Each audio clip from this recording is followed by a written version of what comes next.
నీవు కన్నీళ్లు విడుచుట చూచితిని, నీ ప్రార్థన నేను అంగీకరించి ఉన్నాను. యెషయా 38:5.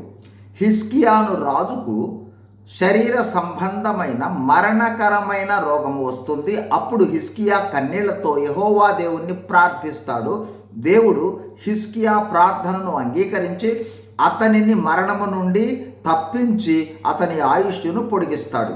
దేవుడు మన కన్నీళ్లను చూచే దేవుడు, మన ప్రార్థనను అంగీకరించు దేవుడు. మనలను ఏ విధమైన మరణకరమైన వ్యాధి లేదా పరిస్థితులు అయినను తప్పించగలిగిన దేవుడు, మన కన్నీళ్లను తుడిచే దేవుడు, మనకు స్వస్థతనిచ్చి ఆయుష్ను పెంచే దేవుడు. కావున మనం ఎలాంటి పరిస్థితుల్లో వెళ్ళుచున్నా నిర్భయంగా దేవుని వద్దకు వచ్చి ప్రార్థించవచ్చు. దేవుడు అందరికీ ఉపకారి, ఆయనకు అసాధ్యమైనదేది లేదు. నిశ్చయముగా నీకు సహాయం చేయగలడు. మరి ముఖ్యంగా ఇప్పుడు మనము మానవులకు అందరికీ ఉండే అతి ప్రమాదకరమైన భయంకరమైన మనము గ్రహించని వ్యాధిని చూడబోతూ ఉన్నాము. అదే పాప వ్యాధి లేదా పాప రోగము. పాపమునకు జీతము మరణము. అంటే ఈ పాప వ్యాధి కూడా మరణమునకు దారి తీస్తుంది.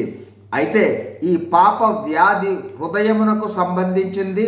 దీని నుండి వచ్చు మరణము ఆత్మ సంబంధమైన నిత్య మరణము లేదా నిత్య నరకము లేదా నిత్య అగ్నిగుండము. ఈ వ్యాధి నుండి మానవులను అందరినీ తప్పించు ఏర్పాటు చేశాడు దేవుడు. పాపము నుండి పాప శిక్ష నుండి మనల్ని తప్పించేందుకు యేసు ప్రభువుని ఈ లోకంలోనికి పంపి పాపము పాప శిక్షకు ప్రాయశ్చిత్తము చేశాడు దేవుడు.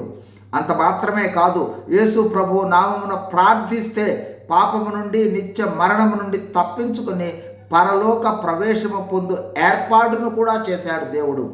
నేడు దేవుడు నీ వద్దకు తెచ్చిన సువార్త ఏమనగా, నీవే విధమైన మరణకరమైన వ్యాధి పరిస్థితులలో ఉన్ననో, పాపముల చేత నిత్య మరణమునకు అంచులలో ఉన్ననో, హిజ్కియా వలె పశ్చాత్తాపముతో పాప పశ్చాత్తాపంతో ప్రార్థిస్తే శరీర సంబంధమైన లేదా ఇతర పరిస్థితుల నుండి దేవుడు రక్షిస్తాడు.